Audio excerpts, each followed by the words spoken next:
ചാണ്ടിക്കുഞ്ഞെ, കുറച്ച് കഴിഞ്ഞ് നഴിച്ച് കിടത്തിയേക്ക്. വെളുപ്പിനെ ഞാൻ വരാം. രാവിലെ എവിടെന്നെങ്കിലും തപ്പിയെടുത്ത് അറസ്റ്റ് ചെയ്തേ വരാവൂ. പൗലോസിനോട് ഞാൻ പറഞ്ഞേക്കാം.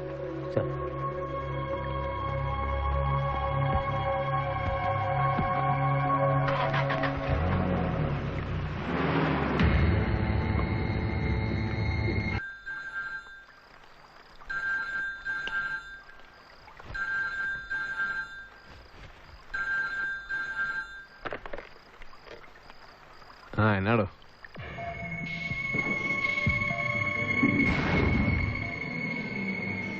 താൻ വേറെ ആരും വിളിക്കണ്ട, ഞാൻ എന്താ വരുന്നു.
സാറ് പോയതിൻ്റെ പുറകെ ഞാനും മരിച്ച് താഴെ കിടത്തിയായിരുന്നു. അപ്പോഴേ എനിക്കൊരു പന്തികേട് തോന്നിയതാ. നോക്കിയപ്പോൾ ശ്വാസമില്ല. അതാ ഞാൻ ഉടനെ സാറിനെ വിളിച്ചത്.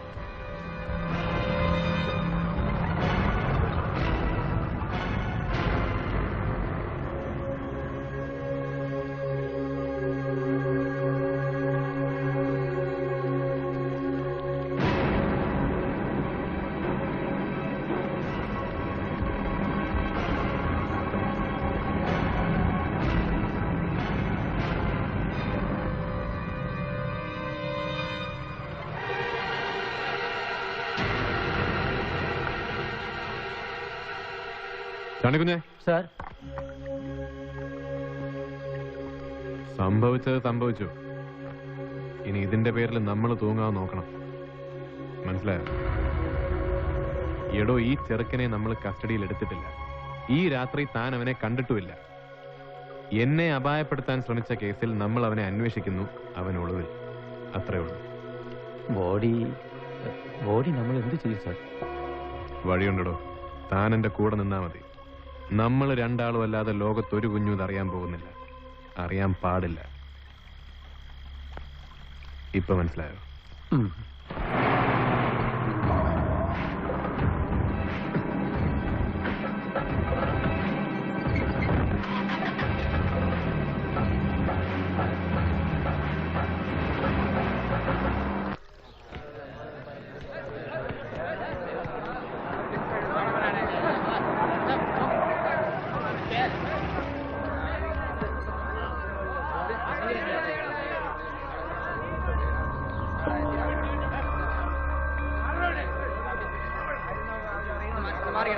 വഴിന്ന് മാറോ.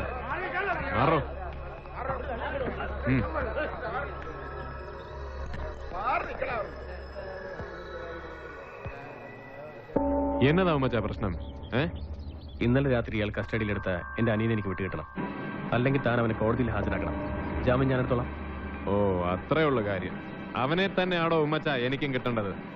അവൻ ഒന്നാം പ്രതിയും അവന്റെ കൂട്ടുകാരായ മറ്റു 4 റൗഡികൾ കൂട്ടുപ്രതികളുമായിട്ട് ഈ സ്റ്റേഷനിൽ ഒരു കേസ് രജിസ്റ്റർ ചെയ്തിട്ടുണ്ട്. വെറും കേസല്ല, മർഡർ അറ്റംപ്റ്റ്, വധശ്രമം. അതും സ്ഥലം സബ് ഇൻസ്പെക്ടറെ, അതായത് എന്നെ.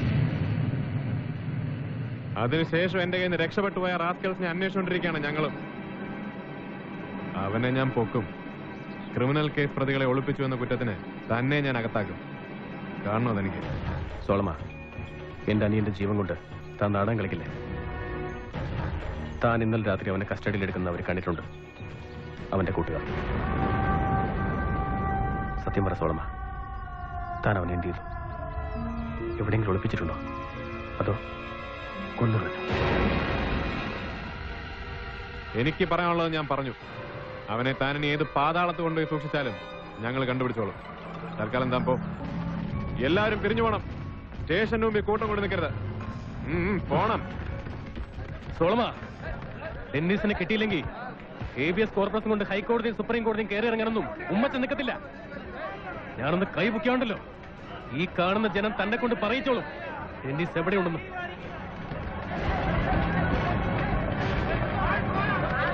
അടിച്ചിറക്കണോ എല്ലാത്തിനെ?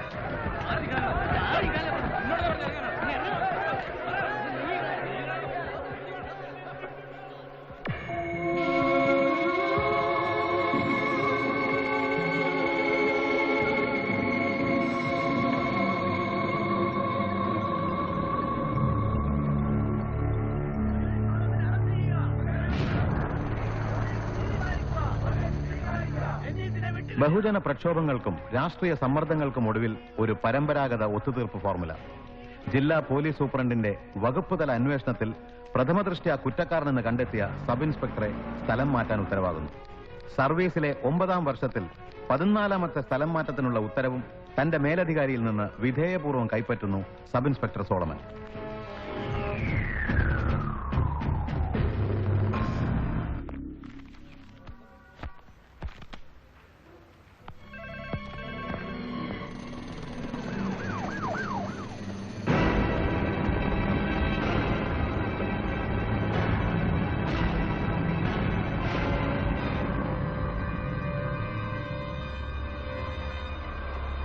നീ പോ.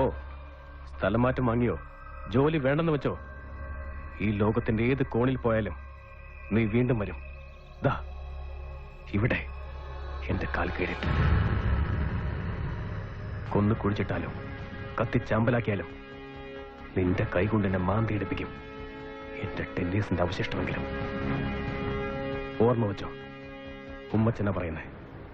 നിന്നെ ഞാൻ വിടില്ലടാ നായിന്റെ മോനെ.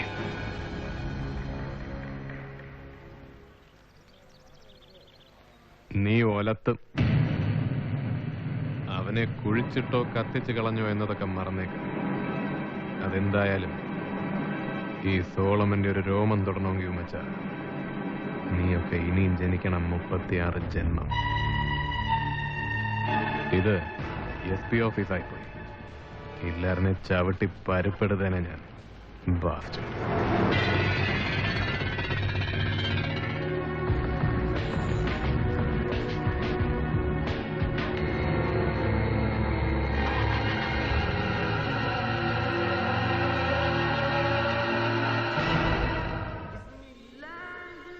മലയോര മേഖലയുടെ ഹരിതാഭയിൽ നിന്ന് വടക്കേ മലബാറിന്റെ ഊഷരതയിലേക്ക്, കാസർഗോഡ് ജില്ലയിലെ ബദിയടുക്കയിലേക്കായിരുന്നു ഇത്തവണ സോളമന്റെ നിയോഗം.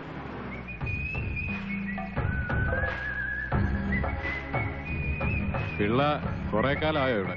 ബാലരാമപുരത്തുനിന്ന് സാറ് പോയതിനു ശേഷം ഒരു 1.5 മാസം കൂടി ട്രാൻസ്ഫർ വിത്ത് പ്രൊമോഷൻ നേരെ ഇങ്ങോട്ട്. ഒരു 3 കൊല്ലത്തിനടുത്തായി കാണും ഇവിടെ. സാറിന്റെ വിവരങ്ങളൊക്കെ ഇടയ്ക്ക് അറിയാറുണ്ട്. പക്ഷെ ചിറ്റൂരിൽ നിന്ന് ട്രാൻസ്ഫർ ആയ വിവരം ഇപ്പോഴാണ് അറിയുന്നത്. അതും പണിഷ്മെന്റ് തന്നെ ആയിരുന്നു അല്ലേ സാർ? ഈ പോലീസുകാരന്റെ പണി എന്ന് പറയുന്നത് തന്നെ ഒരു പണിഷ്മെന്റ് അല്ലടോ പിള്ളേ. ശരിയാണ് സാർ.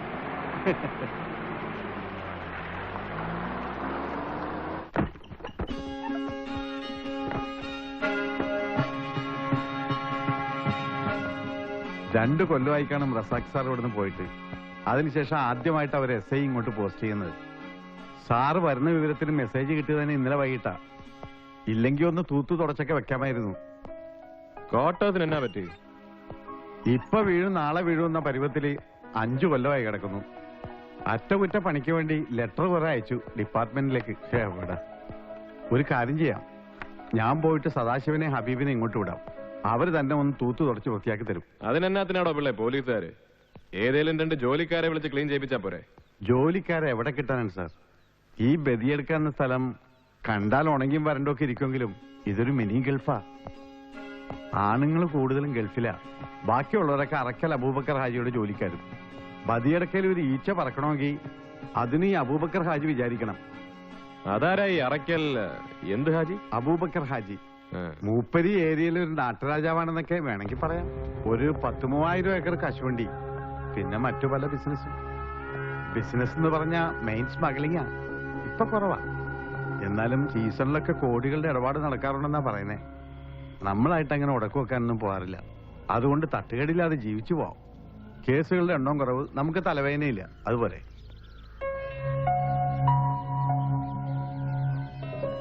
അവിടെ ആരാ താമസം?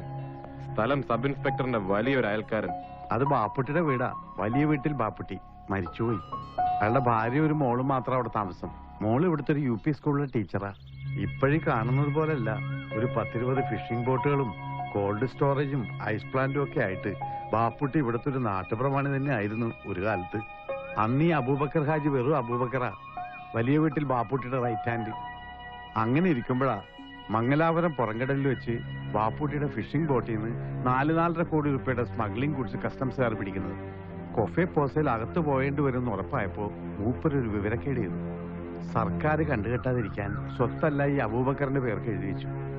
ബാപ്പുട്ടിക്ക് തിരിച്ചു വരുന്നവരെ ഒരു കാവൽ നായെ പോലെ താൻ ഇതൊക്കെ കാത്തു സൂക്ഷിച്ചോളാന്ന് അബൂബക്കർ പറഞ്ഞെന്നാണ് കേൾവി. സംഗതി എന്തായാലും 8-9 കൊല്ലം ജയിലിൽ കിടന്ന് തിരിച്ചു വന്നപ്പോ അബൂബക്കർ മുതല് തിരിച്ചു കൊടുത്തില്ല. കയ്യിലുണ്ടായിരുന്നതൊക്കെ കേസിനും കൂട്ടത്തിനോട്ട് പോയി. ഞാൻ ഇവിടെ വരുന്ന സമയത്ത് മൂപ്പര് തളർന്ന് കിടപ്പില്ല. പിന്നെ കുറച്ചു കഴിഞ്ഞ് മരിച്ചു. ആ ഉമ്മാടെയും മോളുടെയും സ്ഥിതി വലിയ കഷ്ട. വീടിപ്പോ ബാങ്കുകാർ ജപ്തി ചെയ്യുന്ന അവസ്ഥയിലാണെന്നാ പറയുന്നത്.